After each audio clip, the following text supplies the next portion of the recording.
আসসালামু আলাইকুম। সুপ্রিয় দর্শক, স্বাগত জানাচ্ছি যে কথা জানতে চান অনুষ্ঠানে। আমি মোস্তফা ফিরোজ এবং আমার আর এক প্রান্তে যুক্ত আছেন সিনিয়র আইনজীবী আবু হেনা রাজ্জাক। তাদেরকে ভাই, কয়েকদিন থেকে ঢাকা নগরীতে একটি অসম্ভব একটি পরিস্থিতি, একের পর এক নানামুখী আন্দোলন, ব্যাটারি চালিত রিক্সা চালকদের আন্দোলন, ছাত্রদের আন্দোলন, সংঘাত, এরকম একটি পরিস্থিতি আপনি নিশ্চয়ই লক্ষ্য করছেন যে নানামুখী ঘটনা ঘটছে।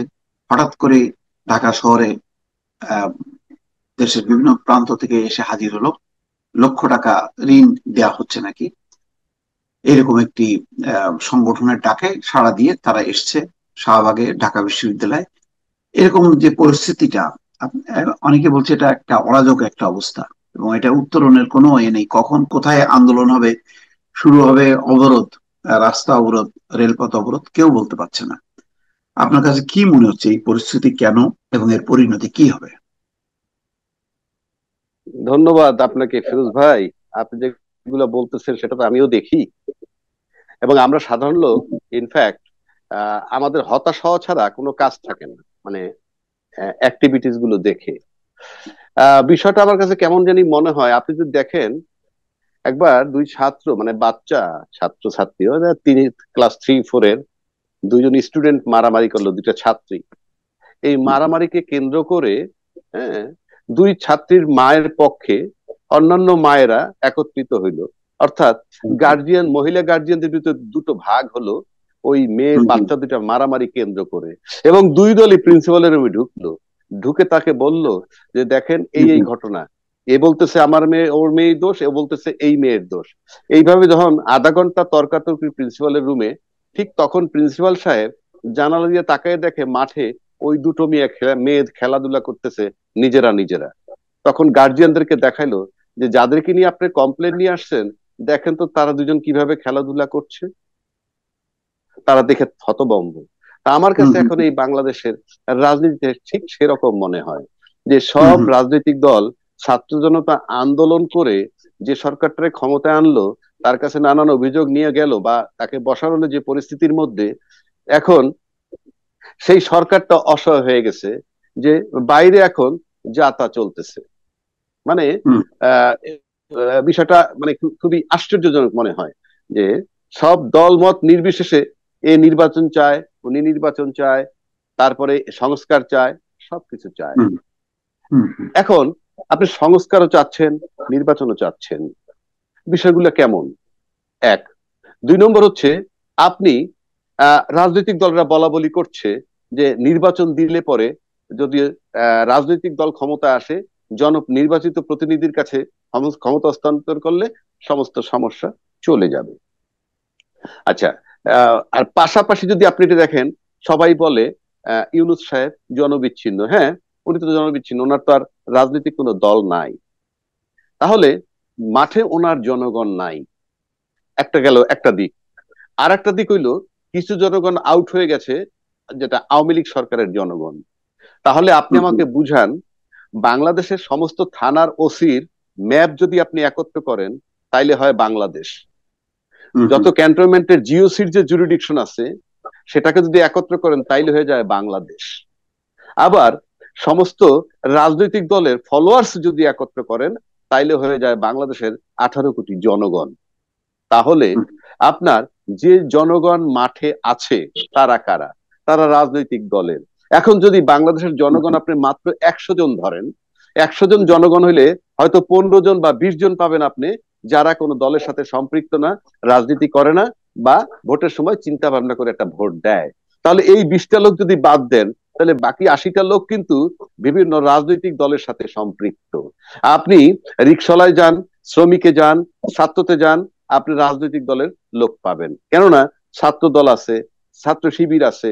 আবার যদি শ্রমিক লেভেলে যান, শ্রমিক দল আছে, তারপরে জামাতের শ্রমিক আছে।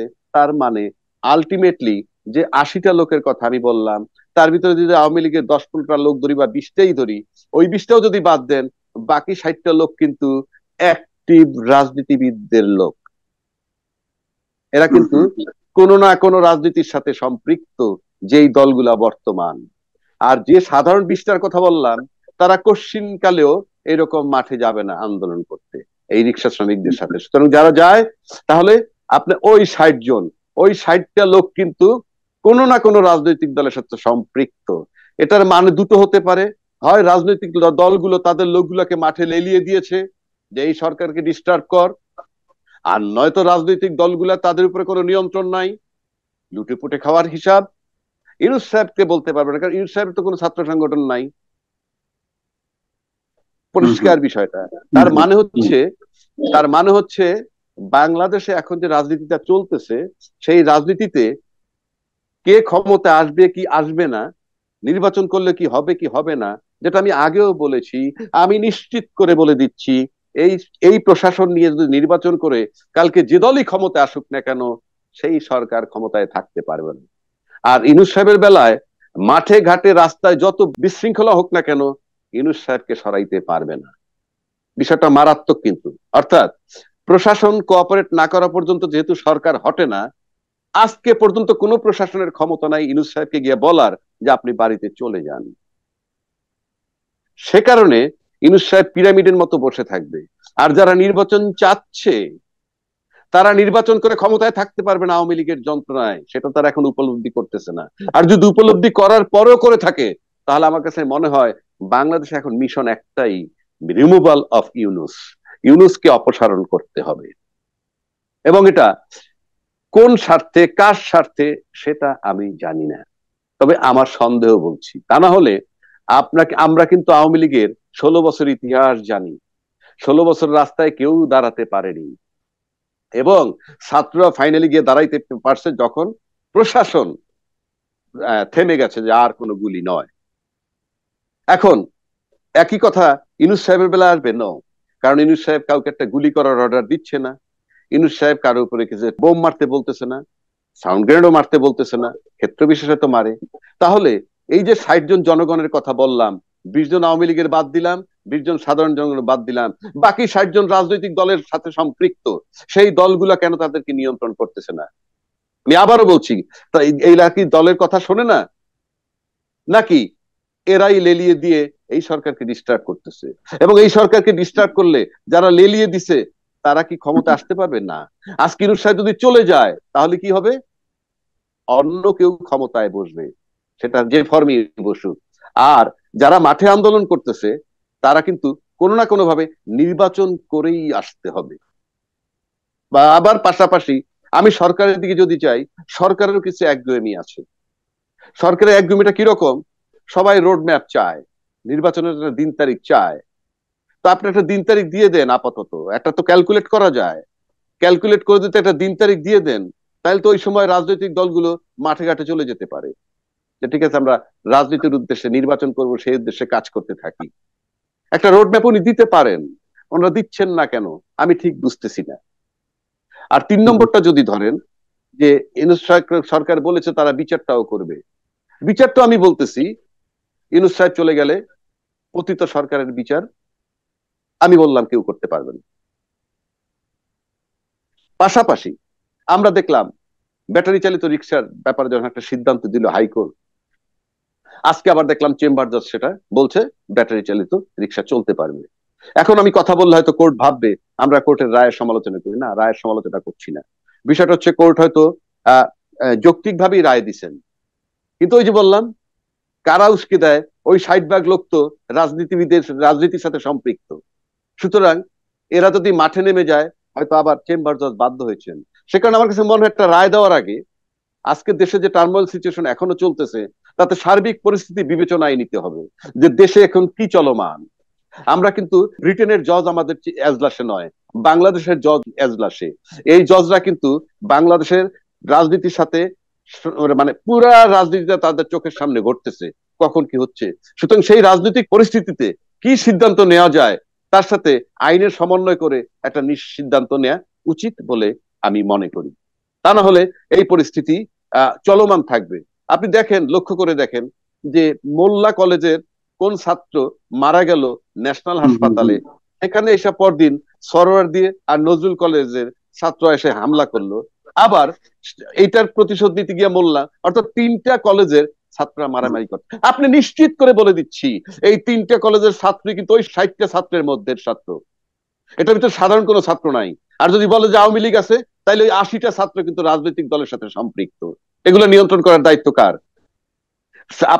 আপনারা তো দেশ চালাবেন, দেশ চালাইলে আপনার লোক যদি আপনি কন্ট্রোল করতে না পারেন, তাহলে আমি কিভাবে আপনার উপর আস্থা নিব? আপনাদের হাতে এখনো ক্ষমতা যায় নাই, তাই যদি সব ছাত্র রাজনীতি রাস্তায় এটা করতে পারে, আমি সব রাজনৈতিক দলের কথা বলতেছি, তাহলে আপনারা ক্ষমতায় গেলে তো তারা আরো আশকারা পাবে, প্রশাসন তখন তাদের কমান্ডে থাকবে। সুতরাং আমি ব্যক্তিগতভাবে এটা আমি ডেফিনেটলি আমি অপোজ করব। আমি এই দেশের শান্তিকামী মানুষ, আমরা শান্তি চাই। শেখ হাসিনা চলে গেল, শান্তি তো আসলো না। এখন যদি বলেন শেখ হাসিনা তার লোকজন দিয়ে করাচ্ছে, তো হোয়াট ইজ ইউর ডিউটি? আমাদের ডিউটি কি তাহলে? আর যারা মাঠে কাজ করে তারা প্রত্যেকের কর্মী চেনে, কে ছাত্রলীগ করে, কে যুবলীগ করে, কে ছাত্র দল করে, কে ছাত্র শিবির করে, কে সমন্বয় করে, সমন্বয়ক। গতকালকে থেকে শুরু হলো এই ঘটনাটা, আজকে পর্যন্ত চললো এবং আজকে ভয়ঙ্কর একটি অবস্থা। যাই না যে অবস্থায় দেখলাম যে পড়ে আছে মানে কয়েকজন ছাত্র, তারা বাঁচবে কি মরবে জানি না।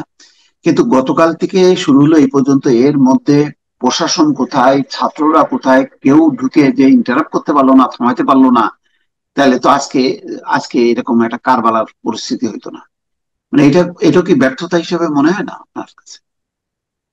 অফকোর্স, আপনি যদি ব্যর্থতা ধরেন তাহলে এটা আমি অবশ্যই মানে এক বাক্যে যদি বলি তাহলে সরকারের ব্যর্থতা। আপনি কেন পারবেন না? হ্যাঁ, সরকারি ব্যর্থতা আমি মনে করি। আরেকটা কথা আপনাকে বলি, যে এই কথাটা বললে আমাকে মানুষ পাগল বলবে, বুঝছেন? এই কথাটা বললে পাগল বলবে। আমি যদি প্রফেসর ইউনূস সাহেবকে সরাইয়ে দিয়ে আমাকে এখন প্রধান উপদেষ্টা বানান, হ্যাঁ, আমি নিশ্চিত করে বলতে পারি এই ছাত্ররা আন্দোলনটা থাকবে না, এবং এই রিকশাওয়ালারা মাঠে থাকবে না, এবং আরো আন্দোলন অনেক কমে যাবে। এখন আপনার কাছে মনে হচ্ছে পাগলের মতো, যে তাইলে কি আপনাকে উপদেষ্টা বানাবে? আমি বানাইলেও হব না, কারণ আমি বানাইলে সব ঠান্ডা হয়ে যাবে, এটা সত্য। কিন্তু এটা সত্য, কিন্তু যারা এটা নামবে কেন, তারা বিষয়টা হলো ওইখানে নামবে এই কারণে যে আওয়ামী লীগের বিকল্প একটা মোটামুটি কাছাকাছি একটা লোক পাইছে, এইটা ভেবে নামবে। এটাই হবে রাজ্জাকি। রাজ্জাকি প্রধান উপদেষ্টা হইলে বর্তমান যে দেশের অবস্থা, তাতে এটা হবে। এটা হইলে পরে প্রশাসন ওই অ্যাজ ইউজুয়াল হাসিনার কাছাকাছি বা আওয়ামী লীগ সরকারের কাছাকাছি লোক মনে করে যোগ্যতার দিক থেকে যারা সব মাঠে অপারেশন করবে, কাজে নামবে। এটার মানে হচ্ছে এই সবকিছুর উদ্দেশ্যই হইলো ইউনূস সাহেবের রিমুভাল। আপনি আসিফ নজরুলের কালকে দায়িত্ব দেন প্রধান উপদেষ্টার, তাতেও কাজ চলবে, কিন্তু ইউনূস সাহেব বসলে থাকলে কাজটা চলবে না। এটার মানে হচ্ছে ইউনূস সাহেবের রিমুভালটা খুব জরুরি। কেন জরুরি? আমার আশা করি যারা চিন্তা ভাবনা করেন তারা বুঝতে পারবেন ইউনূস সাহেবের রিমুভালটা জরুরি কেন। সুতরাং যারা মাঠে, এখন আপনি একটা জিনিস লক্ষ্য করে দেখেন, ইউনূস সাহেবের রিমুভালটা চায় বেশি কারা? রাজনৈতিক দলগুলোর মধ্যে যদি দেখেন, দেখবেন লম্বা সময় দিয়ে দিচ্ছে অনেকেই, কিন্তু অনেক দল, কোন দল আবার লম্বা সময় দিচ্ছে না, কারণ তারা নিশ্চিত তারা নির্বাচন করে ক্ষমতায় চলে আসবে, কোনো সন্দেহ নাই, আমিও দ্বিমত করছি না। কিন্তু তারা ক্ষমতায় আসলেও কিন্তু ইউনূস সাহেবের রিমুভাল হয়ে যাবে, এবং ইউনূস সাহেবের রিমুভাল হয়ে গেলে কিন্তু সেই সরকারটাও একই রকম বেকায়দায় পড়বে। তখন ওই 6 মাস 9 মাস 1 বছর 1.5 বছরের মাথায় হয়তো প্রশাসন এসে বলবে যে না, এই ভায়োলেন্স ঠেকাইতে হলে ইউ আর টু গো। কিন্তু ইউনূস সাহেবকে কোনো প্রশাসন এটা বলার ক্ষমতা নাই। তাই মাঠে গঞ্জে সব জায়গায় আন্দোলনটা চলমান থাকবে, এবং আমার ধারণা, তবে সরকার যদি ব্যর্থ হয়, আমি মনে করি আমার দেশের বিশৃঙ্খল পরিস্থিতি, দেশ যাই হোক, জনগণ শান্তি চায়, সেই শান্তি নিয়ন্ত্রণ করার দায়, শান্তি এস্টাবলিশ করার দায়িত্বটা সরকারের, যখন তিনি ক্ষমতায় থাকবেন, এগুলো আলোচনার খাতির করলে দায়টা পরিপূর্ণভাবে সরকারকেই নিতে হবে। আজকে একটা অদ্ভুত ঘটনা নিশ্চয়ই খেয়াল করেছেন, যে হঠাৎ করে ঢাকা শহরে শাহবাগ এবং ঢাকা বিশ্ববিদ্যালয় ক্যাম্পাসের মধ্যে বহু লোক ঢাকার বাইরে থেকে চলে আসলো। 1 লাখ টাকা থেকে 1 কোটি টাকা ঋণ দেওয়া হবে, লোন দেওয়া হবে, লুটপাটের টাকা, তাদের নাম রেজিস্ট্রি করা হয়েছে এবং তারা সেই লোন নেওয়ার জন্য ঢুকে পড়লো। তো এইটা কিভাবে ঢুকে পড়লো, আইন শৃঙ্খলা রক্ষাকারী বাহিনী, গোয়েন্দা সংস্থা, তারা জানলো না, আবার তারাও বা আসলো, কারা ডাকলো তাদেরকে, এটা আপনার কাছে কি মনে হয়, রহস্যজনক মনে হচ্ছে আমি না? তো আপনাকে বললাম, এটা পরিষ্কার দেশটাকে কলাপস করার পরিকল্পনা। ইউনূস সাহেবকে কেউ কিছু বলবে না, আমি বলে দিলাম তো আপনাকে। ইউনূস সাহেবকে কেউ কিছু বলবে না, ইউনূস সাহেব গুলির অর্ডার দিবে না, গুলির এমনি সে জনবিচ্ছিন্ন, তার জনসমর্থন নাই। সুতরাং হুম হুম কিন্তু তোমরা মাঠে ঘাটে যা হওয়ার হবে। নিজের হুম হুম আপনি যদি নিজেরটা নিজে না বুঝেন, এটা তো হুম পরিষ্কার হুম কনস্পিরেসি। হুম হুম এটা কি কেউ বলে নাকি 1 লাখ টাকা করে ঋণ দিবে, আমরা কেউ জানলাম না? ওইটা ওই যেভাবে আগের সরকার পতন হয়েছে কেউ জানতো না যে আজকে তাদের পতন হবে, সেই একই কায়দায় কাজ চলতেছে, কেউ জানতো না, হঠাৎ করে হুম সিদ্ধান্ত হুম এসে গেল। এই সুতরাং আসছে, ঝামেলা হইতেছে, পরিষ্কার। আমি তো বললামই বারবার, ইউনূস সাহেবের রিমুভাল চায়। হুম আমি চাই কিনা, জনগণ চাই কিনা, রাজনীতিবিদ চাই কিনা, কারণটাই আমার কাছে পরিষ্কার না। বাট ইউনূস সাহেবের রিমুভাল চায়, এবং ইউনূস সাহেবের রিমুভাল মানি বিকল্প আওয়ামী লীগ পাওয়া যাচ্ছে, সোজা হিসাব।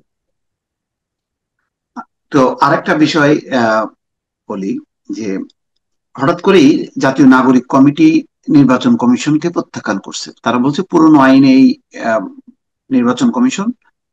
আহ, আচ্ছা, তার আগে আমি এই প্রসঙ্গটা আগে আমি একটু বলি। ব্যাটারি চালিত রিক্সা চালকদের ব্যাপারে কোর্ট একটা আদেশ দিছিল 3 দিনের মধ্যে মুক্ত করতে হবে, কিন্তু সেটা আহ, এরপরে আন্দোলন শুরু হয় এবং আজকে আহ, রাষ্ট্রপক্ষ আপিল করে। আপিল করার পরে চেম্বার জজ সেটা স্থগিত করে। এখন আর চলাচলে বাধা নেই। তাহলে এই যে কয়েকদিন ধরে নৈরাজ্য চললো এবং এই 3 চাকার অটো রিক্সা এটার চলাচলের একটা যে সুযোগ, এতে আমাদের নিরাপত্তা, আধুনিক পরিবহন ব্যবস্থা, আধুনিকায়ন সবকিছু কি আন্দোলনের কারণে কারণে মুখ থুবড়ে পড়লো, নাকি এত মানুষের রুটি রুজির বিষয়টা আসলে প্রধান বিবেচ্য বিষয় হওয়া উচিত? আপনার কাছে অবশ্যই আপনি বিকল্প চিন্তা করতে হবে। কোনো কিছু বন্ধ করার আগে বিকল্প বিকল্প চিন্তা করতে হবে, যে কথাটা আমি বললাম আগে। হাইকোর্ট রায় রায় দিল, হাইকোর্টেরও তো চিন্তা করতে হবে যে আমি এটা চট করে বন্ধ করলে কি হতে পারে। আমি তো আবারও বলছি, মঙ্গগ্রহের বিচারপতি না তারা, এই দেশের মানুষ, এই দেশে থাকে, এই দেশের পরিস্থিতি জানে, রাজনীতি জানে, শ্রমজীবী মানুষের সবকিছু জানেন। আপনি তাহলে এই যে আদেশটা দেওয়ার পর যে নৈরাজ্য সৃষ্টি হইলো, হ্যাঁ, আজকে চট করে কি বললো, আবার চেম্বার জজ বলল চলবে। তাহলে হাইকোর্ট যে সিদ্ধান্তটা দিল, সেই সিদ্ধান্তটা কি রং ছিল? যদি রং থাকে, হ্যাঁ, তাহলে আমাকে চিন্তা করে দেওয়া হলো না কেন? আর যদি সঠিক থাকে, চেঞ্জ হবে কেন? তাহলে এটা কি, বিষয়টা কি এখন এমন যাচ্ছে? তাহলে তো আজকে হাইকোর্টের রায়ের পরিপ্রেক্ষিতে যদি কিছু হয়, দেখা গেলো হাইকোর্ট একটা রায় দিয়ে দিল, তার পরিপ্রেক্ষিতে 5-7 দিন নৈরাজ্য সৃষ্টি হইলো, আবার চেম্বার হুম জজ স্টে করে দিল। এই যে হুম নৈরাজ্য, হুম আমি আবার বলছি দেশবাসী হিসেবে, রাজনীতির ঊর্ধ্বে থেকে স্যার, পারিপার্শ্বিক অবস্থা বিবেচনায় করে, বিশেষ করে যে সমস্ত ঘটনায় রাজনৈতিক নৈরাজ্য সৃষ্টি হতে পারে, দেশের পরিস্থিতি হুম নষ্ট হতে পারে, সেই সমস্ত জাজমেন্ট দেওয়ার আগে সুচিন্তিত মতামত, অনেক কঠিন চিন্তা করে অর্ডার পাস করতে হবে। দেশটার তামাশা নয়। এবং এটা এটা কোনো ব্যক্তির ব্যাপার না, এটা পুরা রাষ্ট্রের ব্যাপার। এই যে নৈরাজ্য সৃষ্টি করতেছে, অচল অবস্থা সৃষ্টি করতেছে একটা কলমের খোঁচায়, সেই খোঁচাটা দেওয়ার আগে চিন্তা করতে হবে, রাইট। পরিষ্কার। জি।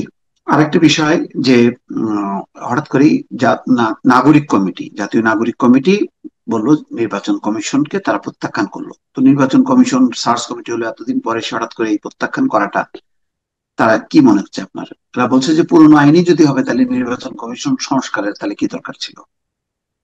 ধন্যবাদ আপনাকে। আমি এই নাগরিক কমিটির বিষয়টা এক জায়গায় দেখলাম যে নাগরিক কমিটি বলছে, এর আগের যখন সার্চ কমিটি ছিল, সেই সার্চ কমিটির পরে যখন কমিশনার বানানো হইলো, তখন বিএনপির মতকে উপেক্ষা করছিল তৎকালীন সরকার, 2022 সালে যখন এটা বানানো হয়।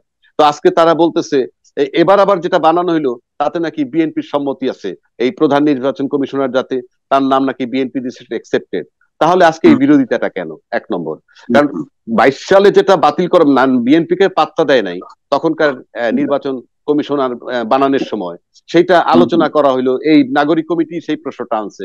তা আজকে হুম হুম যখন বিএনপির পছন্দে প্রধান নির্বাচন কমিশনার হইলো, তাহলে তাদের আপত্তি কেন? তাদের আপত্তিটা হলো ওই জায়গায় কি, ডিলে ট্যাকটিস। এটা আমি সহজ বাংলায় বলতেছি, ডিলে করার জন্য এই যে পরিস্থিতি তৈরি করতেছে। এখন যদি এটা বাতিল হয়, থাকবে কি থাকবে না, এটা যদি আবার নাগরিক কমিটি রাস্তায় নামে, আবার যদি সরকার বাধ্য হয় এটাকে চেঞ্জ করতে, কথার কথা বলছি, তার মানে ডিলে ট্যাকটিস। তাহলে কি সরকার সাপলুডু খেলতেছে? একদিকে বলতেছে নির্বাচন কমিশনার আমরা বানায় ফেলছি, নির্বাচনের লাইন চালু হয়েছে, নির্বাচনের হ্যাঁ ট্রেনের হ্যাঁ যাত্রা শুরু হয়েছে, আবার যখন এইটা আসবে, সুতরাং আমার কাছে মনে হুম হয় এটার ভিতরে সরকারের ইন্ধনও থাকতে পারে ডিলে ট্যাকটিস তৈরি করার জন্য। 1 নম্বর। 2 নম্বর, জাতীয় নাগরিক কমিটিটা কে? জাতীয় নাগরিক কমিটিটা কি? জাগতিক নাগরিক কমিটি কোনো রাজনৈতিক দল নয়। জাতীয় নাগরিক কমিটি কোনো রেজিস্টার্ড দল নয়, নিবন্ধনকৃত দল নয়, তাহলে জাতীয় নাগরিক কমিটির এত ইনফ্লুয়েন্স কেন? তার কথায় এত মানে আলোচনা এটা আসবে কেন? আর সংগঠন বলতে যা বুঝায়, একটা সংগঠন এরকম কাগজে পত্রে বহু লোকের সংগঠন আছে, সংগঠন একটা বললেই সিদ্ধান্ত বাদ হয়ে যাবে, কিংবা আমি মানবো না বললে এটাও তো সরকারি সিদ্ধান্তের। এখন তারা যদি একটা বড় রেজিস্টার্ড নিবন্ধিত রাজনৈতিক দল হইতো, তাইলে আমি ভাবতাম যে না, তাদের একটা রাইট আছে।